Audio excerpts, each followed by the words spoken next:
suara saya kalau berbicara seperti ini, tapi ketika mengaji ataupun bernyanyi terkadang sumbang mas. Ada juga saya dapatkan pertanyaan seperti itu ya. Baik, mantap sekali pertanyaannya. Nah, kenapa begitu? Karena ada cara pengolahan di pita suara. Assalamualaikum warahmatullahi wabarakatuh. Nah, kembali kita berjumpa di channelnya Bang Zai ya. Nah, oke, baik. Di sini saya akan membahas ya, teman-teman itu sudah latihan tapi tidak ada perubahan gitu ya. Nah, ataupun saya sudah sering latihan mas, tapi tetap suara saya nggak mau naik. Apa penyebabnya? Nah, itu tema kita pada hari ini. Oke, jadi begini, ketika kita sudah melakukan sebuah latihan ya, latihan itu kita sudah tahu belum ketinggian nada kita seperti apa ya, batas tinggi suara kita itu seperti apa gitu. Kita udah tahu di situ belum? Kita sudah mengenali karakter suara kita apa belum? Nah, kita harus tahu itu dahulu.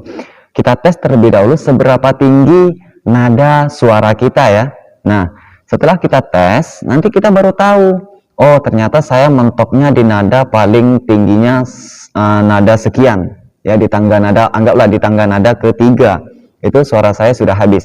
Nah, dari kita mengetahui itu tadi, jadi kita bisa untuk terus meningkatkan bahwasanya yang tadinya di nada ketiga itu bagaimana caranya kita bisa meningkatkan ke nada keempat dan kelima ya. Nah, cara latihannya seperti apa gitu kan. Nah, banyak yang bertanya karena di kolom komentar ada juga yang menyebut seperti itu. Bagaimana cara latihannya apabila tidak ada perubahan? Nah, kita sudah dewasa kan. Nah, jadi begini, ketika tidak ada perubahan, yang satu ini kita tes. Nggak cukup ya, seperti video saya yang sebelumnya, nggak cukup itu hanya meminum air jahe, misalkan nanti, oh sudah gurah, sudah dipastikan suaranya bagus. Itu belum tentu, tergantung kita cara pengolahannya. Apabila kita sudah gurah, ya, itu kita tetap latihannya di nada yang standar, itu nggak ada perubahan. Ya, nah di situ. Jadi kan seperti di video saya yang sebelumnya saya berikan contoh untuk latihan tingkat nada. Ya, tingkatan nada. Nah, di situ kita bisa meningkatkan lagi ketinggian suara kita itu, misalkan nggak nyampe, kita terus latihan, tapi jangan langsung dipaksa. Ya, jangan langsung dipaksa. Misalkan gini, ada abang ataupun kakak ataupun bapak di sini ya. Nah, ingin belajar seperti azan ya ataupun mengaji. Nah, di situ kita tes pada bagian suara kita, azannya kita sampai mana ketinggiannya. Jangan malu, jangan malu. Ataupun nanti kalau malu latihan di rumah, bisa tes sekalian itu nanti azan di masjid. Nah, kita tes tingginya kita itu seberapa habisnya kita suara itu. Kayaknya udah sakit apa belum di perut. Nah, ketika itu kita akan tahu, ya, kita akan tahu batas nada suara kita. Nah, misal gini. Suara saya kalau berbicara itu fals, ataupun suara saya kalau berbicara seperti ini, tapi ketika mengaji ataupun bernyanyi terkadang sumbang mas. Ada juga saya dapatkan pertanyaan seperti itu ya. Baik, mantap sekali pertanyaannya. Nah, kenapa begitu? Karena ada cara pengolahan di pita suara. Nah, sebetulnya teman-teman sudah berhasil gitu kan, cuman cara pengolahannya lagi. Seperti itu. Nah, seperti saya kan ngobrol besar. Nah, cara pengolahan saya untuk pita suara saya seperti apa? Nah, bagaimana cara kita mengetahui karakteristik suara kita, pita suara kita? Yaitu tadi, kita tes dulu di nada tinggi, kemudian kita tes menggunakan nada-nada yang menggunakan cengkok. Nah, di situ nanti kita bisa tahu, kita bisa cengkok apa enggak, kita bisa di nada tinggi apa enggak. Nah, ketika kita enggak bisa, ya saat itu, di titik itu kita latihan. Nah, jadi begitu untuk mengetahui karakteristik di pita suara kita. Nah, itu yang pertama ya, kita ketahui dulu karakter pita suara kita setinggi apa gitu. Nah, caranya kadang sumbang, kadang enggak, itu caranya bagaimana? Nah, ketika kita tidak sumbang melantunkan ayat suci ataupun azan, itu ketika itu kita bisa mengontrol tanpa sengaja, kita sudah mengontrol pita suara kita, kita perkecil.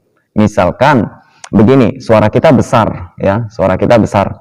Kemudian bagaimana caranya agar suara kita bisa melengking? Nah, jadi caranya itu pita suara kita kecilkan, ataupun di rongga tenggorokan ini tempat keluarnya suara, ya, itu nanti kita kecilkan, jangan terlalu dibuka, ya, seperti ini. Kalau kita besarkan, Bismillahirrahmanirrahim. Nah, itu besar ya. Tapi kalau kita kecilkan, Bismillahirrahmanirrahim.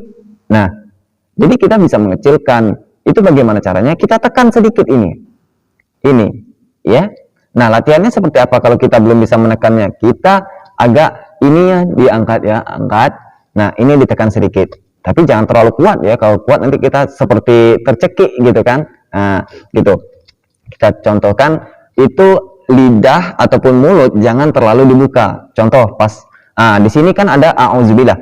A'udzubillahi minasyaitonirrajim. Nah, itu kan suara besar kita, suara asli kan. Nah, kemudian di tingkat di bismillahnya kita bisa memperkecil. Nah, itu tadi kan, lihat, perhatikan pada mulut saya di a'udzubillah, ya. Ini kita buka lebar. A'udzubillahi minasyaitonirrajim. Nah, kita membukanya. Ketika kita ingin baca bismillah, kita tinggikan, itu kita perkecil. Ya, kita kecilkan mulut ini. Bismillahirrahmanirrahim. Alhamdulillahi rabbil alamin. Nah, jadi mulut agak terkunci, ya, agak tertutup. Bismillahirrahmanirrahim. Alhamdulillahi rabbil alamin. Ar-Rahmanir-Rahim. Maliki yaumiddin. Iyyaka na'budu wa iyyaka nasta'in. Ihdinas siratal mustaqim. Siratal ladzina an'amta 'alaihim ghairil maghdubi 'alaihim waladdallin. Nah, di sini ini agak kita tekan, ya. Jadi enggak semua yang kita keluarkan itu, semua bacaan itu harus membuka mulut lebar, enggak, ada karakteristiknya. Dan pertama kita harus hafal apa yang kita bawakan. Seperti azan, kita jangan canggung. Kalau kita canggung, nanti otomatis itu bisa membuat kita sambil azan itu jadi berpikir, jadi nggak fokus gitu kan. Jadi kalau udah nggak fokus, ya udah hilang semuanya. Nah, jadi kita bisa mengetahui itu semua. Jadi harus hafal. Seperti mengaji. Mengaji itu membaca ayat suci Al-Quran, ya, itu beda. Misalkan suara kita merdu, ya, tapi kalau kita belum pandai membaca, itu tetap sumbang, ya. Nah, jadi pelajari terlebih dahulu apa yang akan kita lantunkan. Seperti azan, kita harus pelajari di mana nada-nada yang bisa kita tinggikan. Jadi nggak ada keraguan di situ, ya. Yang penting nggak ragu. Misal hayya 'alas shalah.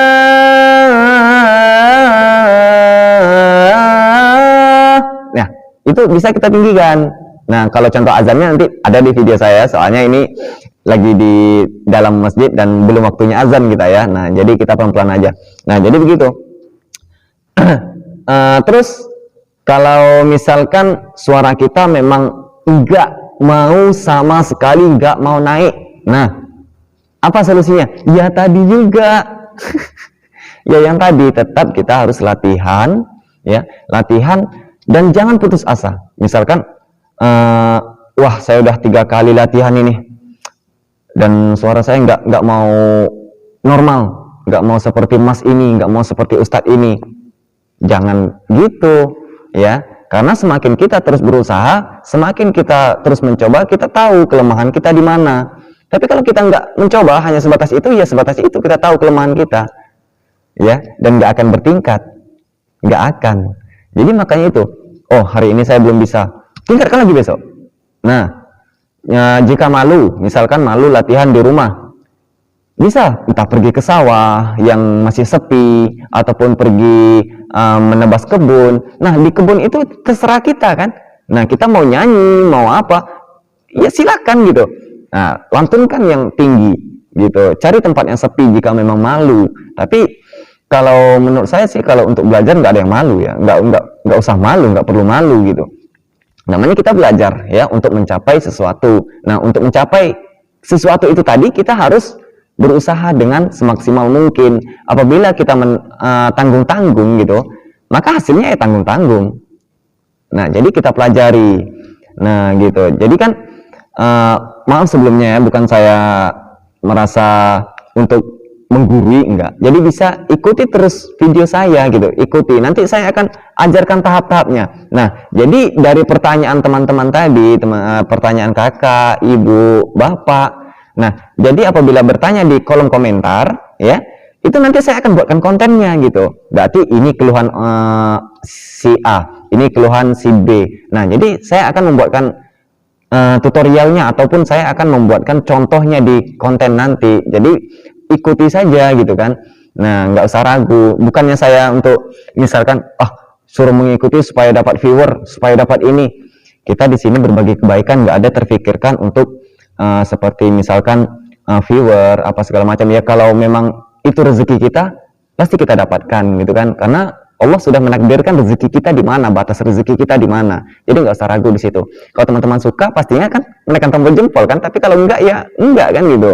Nah, kalau memang menekan tombol jempol ya saya ucapkan alhamdulillah, terima kasih banyak gitu kan. Karena kita menebarkan kebaikan, membagi ilmu, berbagi pengalaman. Nah, di situ.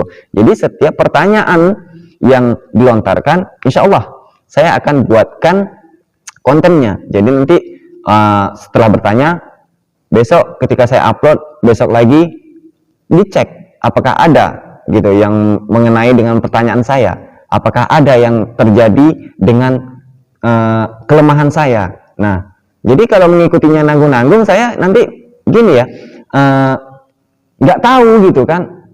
Misalkan mengikutinya nanggung-nanggung, ketika saya bahas ini, itu kalian semua nggak menonton. Nah, jadi terputus gitu kan. Nah, jadi ikuti terus. Insya Allah saya akan bantu. Nah, bahkan banyak sekali sudah yang datang ke rumah langsung. Dia nanyakan rumah saya, walaupun mereka jauh, mereka di sini pun menginap. Ya, saya sekalian berbual, langsung komunikasi gitu kan. Dan alhamdulillah kan hasilnya. Nah, gitu. Jadi ilmu itu perlu kita tuntut. Nah, itu tadi karakteristiknya kita harus ketahui ya. Kita ketahui dahulu karakter suara kita di mana, kita cari kelemahan kita tingkatkan di situ. Nah, kita lemah di nada ini, belajar di situ. Gali terus sampai kita berhasil. Kemudian cari lagi. Setelah kita cari, misalkan kita dinyanyi cengkoknya nggak bisa. Nah, cari video yang mengenai tentang cengkok. Ya, di video saya ada juga itu. Karena tentang suara semuanya akan saya bahas. Nah, itu makanya. Jadi cengkok kita fals misalnya, ikuti, pelajari tentang cengkok, gali, ya sampai betul-betul bisa. Kita intinya kita harus menjadi master dulu, ya. Kita harus menjadi master dulu. Setelah di sini kita gali, kita harus menjadi master di sini. Nah, sudah berhasil, apalagi kelemahan kita? Kita harus gali di sini, jadi pula master di sini. Gitu caranya. Jadi jangan nanggung-nanggung. Misalnya kita gali sini belum selesai, kita udah pindah. Jadi ya nggak ada perkembangan gitu. Nah, jadi itu tadi. Nah, untuk tips suara lain sebagainya, silakan tulis di kolom komentar. Nanti insya Allah akan saya bahas, saya balas juga komentarnya dan saya akan buatkan kontennya ya. Nah, seperti itu. Karena udah kewajiban saya gitu kan, udah kewajiban kita semua. Bagi yang sudah paham, sudah tahu, silakan tulis di kolom komentar, beri masukan ya. Nanti kan sama-sama kita berbagi ilmu, berbagi pengetahuan kepada teman-teman yang membutuhkan ya. Nah, di situ kita berharap semuanya bisa belajar di sini bisa gitu ya. Nah, gitu. Jadi untuk belajar kiro, belajar menjadi suaranya bisa seperti kori, itu ada trik-triknya. Nah, bukan karena memang suara saya nggak bisa, bukan karena itu ya. Tapi kita harus mengatur, cara mengatur pita suara kita kayak mana, mengatur rongga tenggorokan, mengatur keluarnya huruf, itu ada. Ya, jangan terlalu membuka mulut ketika di ayat-ayat tertentu, ya, kecuali kita menggunakan nafas perut, buka mulut, ya. Nah, ketika kita menggunakan nafas perut di awal, nah suaranya pendek, ayatnya pendek maksudnya, itu buka mulutnya. Tapi ketika ayatnya panjang, itu diperkecil dan belajar, makanya itu saya bilang belajar mengeluarkan nafas dari sela-sela gigi. Ada di video saya.